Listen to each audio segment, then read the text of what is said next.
Hey y'all, my name is Joya and welcome to Motherless Chats. I'm guessing that if you're here, you don't have a mother, or maybe you recently lost your mother, maybe you're about to lose your mother, maybe you are the wife or husband, friend, maybe you are the caretaker of someone who has lost their mother and you are looking for a way to connect with them. Either way, I'm so happy that you're here. Motherless Chats and my series at my grandma's house is something that I've been wanting to do for a long time, especially as someone who is an artist. You're always looking for different ways to express yourself, and I feel like writing is definitely one of those ways. So today I will be reading from my series at my grandma's house, and at my grandma's house is all about my experience growing up. And let me say this, okay? So I didn't just grow up with my grandma. I was definitely with my granddad too. It's just like a thing in the black community where, you know, grandma is the face of the house. So you're never like, I'm going to my granddad's house. It's always like, no, I'm going down to grandma's house. I'm gonna go see what grandma's doing. But you checking in on granddad too, right? He's there. He's there. He's the backbone. So yeah, and this is just my experience growing up with my grandparents and without a mother, right? And lessons that I've learned, stories that are both will tug at your heartstrings and will make you laugh and will make you feel things. And I'm hoping that someone finds this and they relate to it, or it brings them some kind of peace, or they walk away feeling a lot better than what they felt before. So that is my goal. Alrighty. So this piece is titled At My Grandma's House, A Mother's Day Awakening. Another motherless year, another motherless Mother's Day. I've never really hated Mother's Day, but is it awkward? Yes. A huge reminder of what I don't have? Yes. Painfully isolating? Yes. But I've never really hated it. So I really wanted to start that off because initially this piece was titled I Don't Hate Mother's Day. And I left it there for a while, but it didn't really sit right with me. I felt as though while I don't hate Mother's Day, it's not an easy day, and the title itself kind of defeated the purpose of what I'm trying to convey in this piece. So I said, let me change this to something that better fits this. And also, I don't want to lean too much into toxic positivity, where we kind of put a lid on our emotions with positive thoughts, positive affirmations, cuz no, I don't want to do that. Right? That's not what I'm trying to do here. Okay. As a child, I don't remember a Mother's Day that didn't begin with church. And the service was always dedicated to the mothers. Now, what happened after church varied. Some years our family would have dinner and honor the matriarchs. This was always a good time. In fact, one of my favorite Mother's Days was when we had dinner in this beautiful building overlooking Nashville's Bicentennial Mall. Oh my gosh. And I just have always really liked family get togethers in general, especially when they're not at our house, because grandma's house is like the headquarters. And I don't know, for some reason, and not to say that I hate it when people came over, I'm not going to say that at all, but sometimes you just don't want to be bothered. So it was always nice when not only just the immediate family but the extended family too, there would be like a building, or we would go to someone else's house, or like in the summertime, during the family reunions, we barbecue at the park. You're there and you're not necessarily at your house, right? But I loved it. It was always good seeing people, like, I and that is truly the benefit that I had of growing up at grandma's house is because I knew everybody, you know, and I had a relationship. I still have a relationship with everyone. I don't live in Nashville anymore, so I don't feel like I've been able to cultivate it as much as I did when I was a child, but that's just something that I truly appreciated growing up. Okay. Other years, my grandmother and her friends would have a mini meeting on the back pews after church to reach a consensus on where we'd celebrate. This wasn't new for them because we went out to eat after church at least once a month. Our top go to spots were Luby's, Piccadilly, Old Time Buffet, Shoney's, and if we were feeling really fancy, Sweats. So look, my grandma was a usher. She was on the usher board. We would go out to eat, and it like another like it's just so many extensions of different kinds of family that I had growing up. You know what I mean? A solid church family, like community. I appreciate that, and I'm so grateful for that. Still to this day, I have one person in particular who reaches out for me, who reaches out to me and checks in on me. I'm talking about checking on me heavily. And I always make it known that I'm so grateful for that, because those relationships matter, especially when you're born into, and I don't want to say I was born because I had a mother for a portion of my life, but when you are working from a deficit of not having a mother, right? Those communal relationships really matter, people reaching out to you and letting you know that they're thinking about you and that they care about you. Love it. I appreciate the church family that I had growing up to a certain extent. um then there were the years where it was just my grandparents and me at home with calls and visits from her children and grandchildren with cash in hand or promises of money. Look, my grandma loved money. She loved money. So they knew to bring her that money. On this Mother's Day, we did our routine of starting with church that morning. During this particular service, there were buckets of roses for the youth to pass out to their mothers or mother figures. My grandma was an usher, so I automatically knew to take her rose to the back pews. I sat next to her and watched the other children giving their roses to their mothers. Some were met with tears of joy, others with big hugs and kisses. As I sat back and observed, the wheels in my head started to turn. My mother is dead. I sat and thought to myself, and don't get me wrong, I knew she was dead. My family was always honest about that and her death, but for some reason, that day, the realization had officially set in.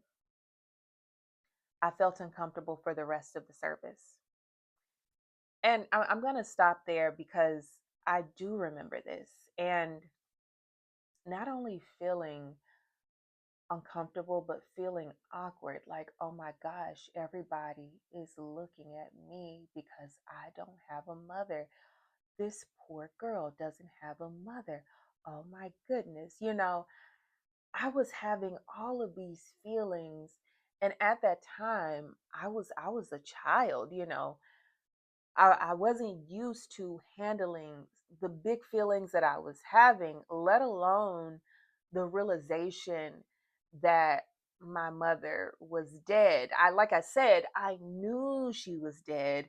I knew what it meant to be dead, but it didn't set in for me until this very moment. I don't know why.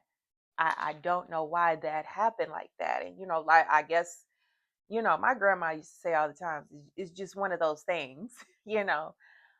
And it reminds me of when people talk about how, as a child, they started to really feel in their body, like, oh my gosh, I'm on this big moving rock and da da da da da da da, right? But yeah, so it was a weird feeling. I'm not gonna lie.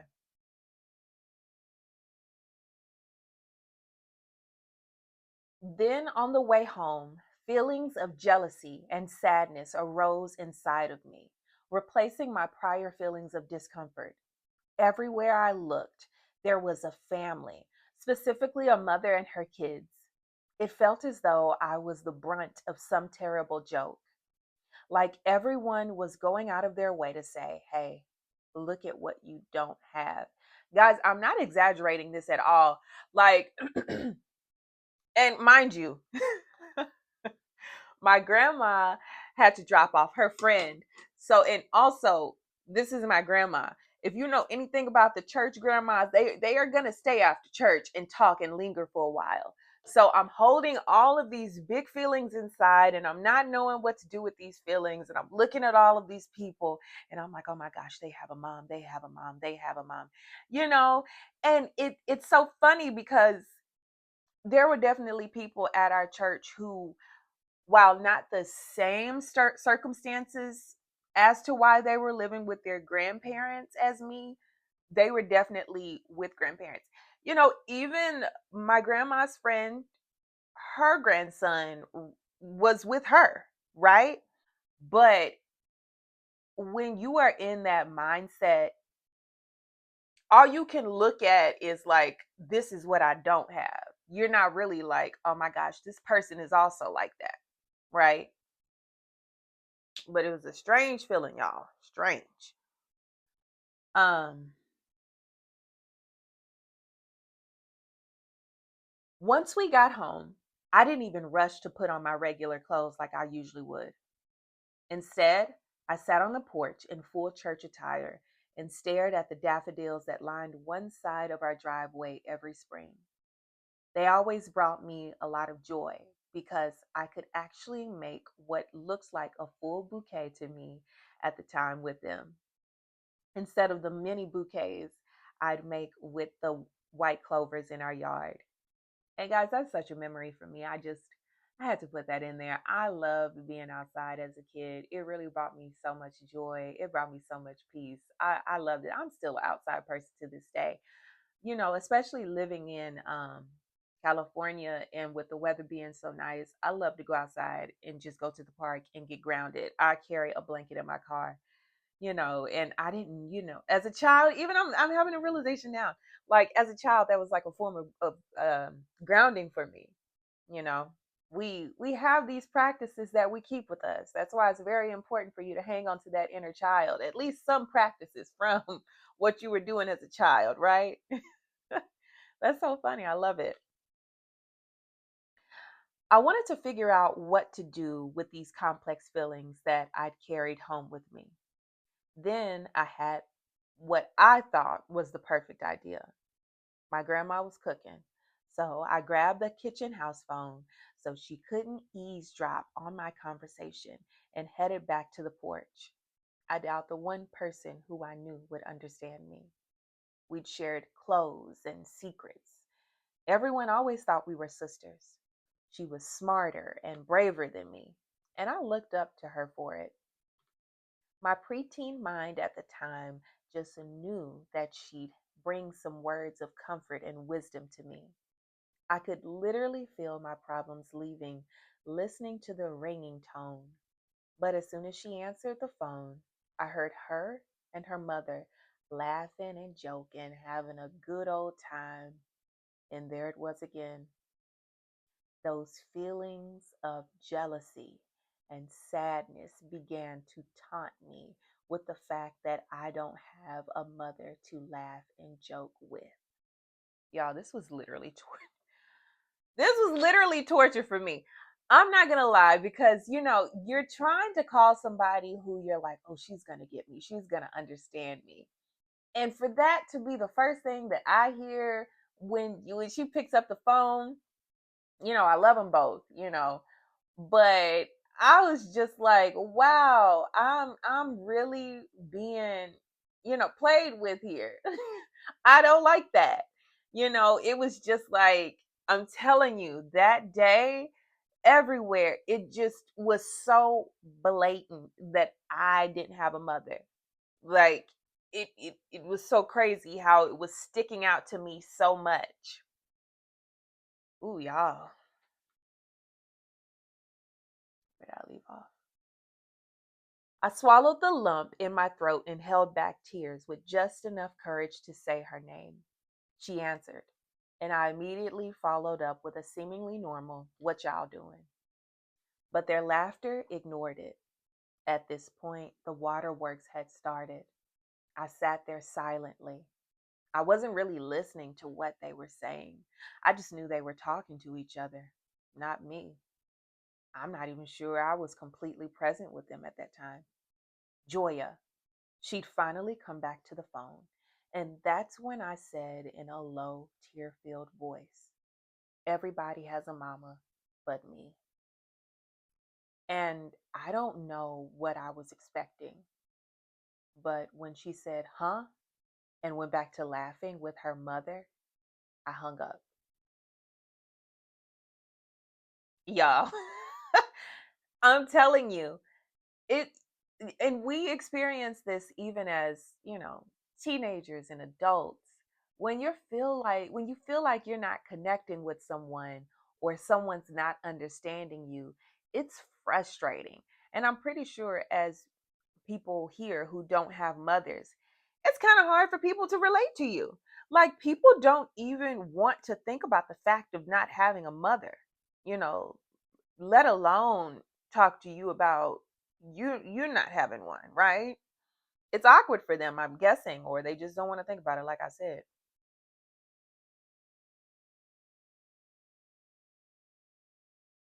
Mm. Okay, so another emotion began to swell. It was frustration, and it wasn't because of anything they did. I knew it wasn't their fault that I didn't have a mother and they didn't know what I was going through. And this is true, you know, especially being an adult now. I'm like, I can't even hold a grudge, and of course I didn't hold a grudge against them as a child. I feel like even then I knew, you know, this is my problem. This isn't theirs. Now, I might have been mad at them for a few weeks. I ain't gonna lie. But, definitely as an adult, I know that they didn't have anything to do with this. These big feelings that I'm having. They didn't know what I was going through. They were celebrating their own Mother's Day. So, how could I be upset because I don't want to dismiss those feelings that my younger self was having. But what I'm trying to convey is that it wasn't their fault. I did have to make that disclaimer there. But like I said, I'm not gonna lie. My younger self, I know for sure I was probably like, I ain't talking to nobody for a few weeks. Don't call me, you know. Probably not even for a few weeks. I don't stay mad for a long time. After some time, my grandmother yelled for me to bring her the phone. My nerves were still being rocked from this painful awakening, but I grabbed the phone and went to the kitchen. She had her back turned to the door, tending to some food at the counter. I quietly put the phone on the hook and left without saying a word. I didn't want to worry her or my grandfather, so I kept my long face and red teary eyes to myself and retired to our bedroom. And I truly didn't want to worry them, you know, and knowing what I know now, I probably should have shared the feelings that I was having with my grandmother. I think she would have tried the best with what she had at the time to console me.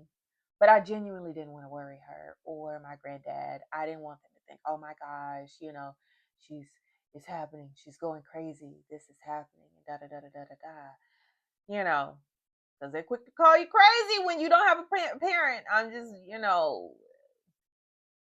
we'll talk about that another time though. But yeah, that day, I learned a valuable and sometimes toxic tool that I would use throughout life: self consolation. On one hand, I take a lot of pride in having cultivated this skill. It's kept me level headed when others are panicking. But on the other hand, sometimes my way of self consoling involves trying to process feelings too quickly. A therapist shared a poem with me called The Guest House. It talks about how we feel many emotions daily. Some are fleeting, others linger. Eventually, they leave like house guests. But while they're here, we should honor them all. Okay. To do this, you have to acknowledge them and get to know them without judgment. Now, let me say this. Like I said here, I've always been an expert because at this point, I got decades of experience in it. I've always been an expert at coming into myself and consoling me and making sure that I'm good on an emotional front. I've always known. And it literally started this day. Now, was it perfect this day? No. But I knew that I needed to be outside. I knew that in order to, I'm not going to say that, but I knew that I needed to go lay down. I needed to go to my room. I needed some time to myself, you know. And I'm not going to always say that self isolation or self consolation is a great thing to do all the time, because if you are genuinely feeling feelings that you don't think that you can control anymore, you need to reach out to somebody. And I'm talking about reach out to somebody who loves you, right? Or reach out to a professional, okay? And you know exactly what I'm talking about. But this taught me a lesson about how to console myself. Now, years later, many years later, many years later, I'm talking about way into adulthood, did I learn how to sit in my feelings, right? How to really sit there with my feelings and not push them away and say, okay, I'm done feeling this way. I'm done.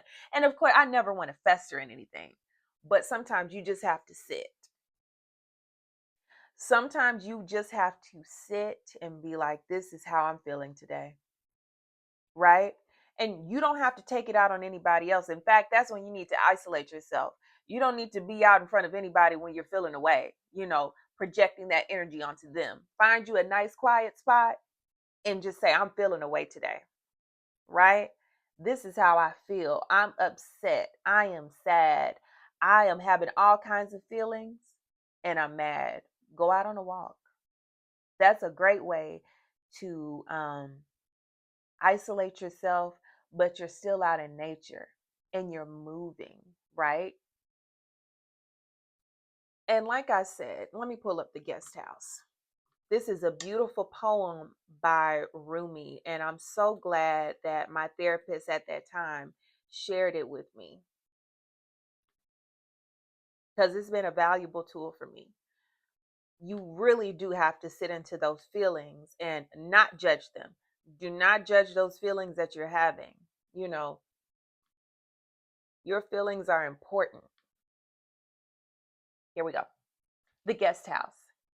This being human is a guest house. Every morning, a new arrival, a joy, a depression, a meanness, some momentary awareness comes as an unexpected visitor. Okay, so these feelings, they're not going to show up when you want them to. Happiness isn't always going to be knocking at your door. Sometimes it's going to be some anger there, right?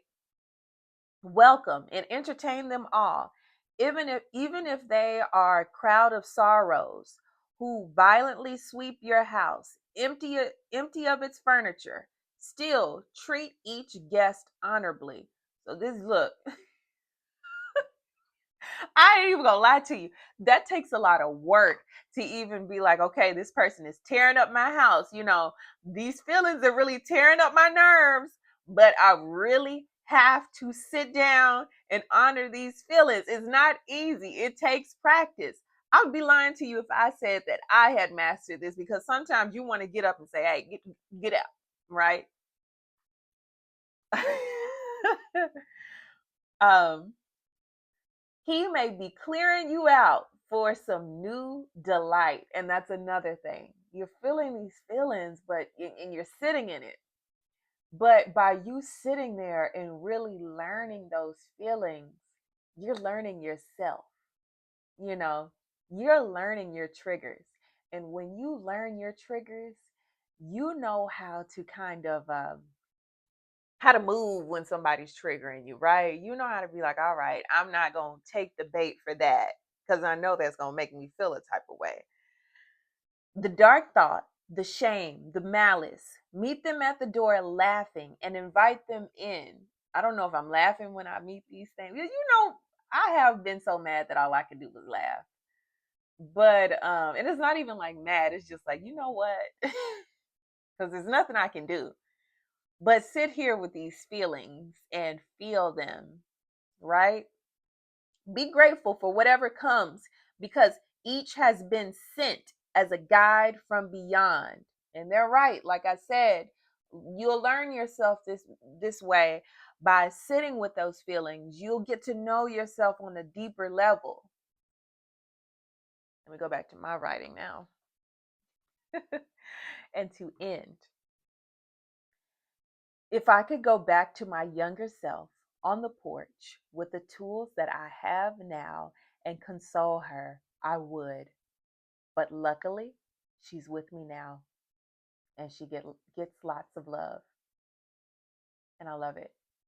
I truly do love that part because I do love my inner child. I love my inner child. I love my inner teenager. I love my inner young adult. I love all of it. And, you know, while we can't go back in time, we can bring our inner child with us, right? Like I said earlier, and that was something I just realized. Me going to the park with my blanket on hand, taking my hot bar food or whatever I have and going and sitting on the grass, grounding myself. That's that same little girl who sat on the porch, right? That's that same little girl who was out there picking flowers, making mini bouquets, waiting for the springtime so she could have the big bouquets, or what I thought were the big bouquets at that time with daffodils. That same little girl.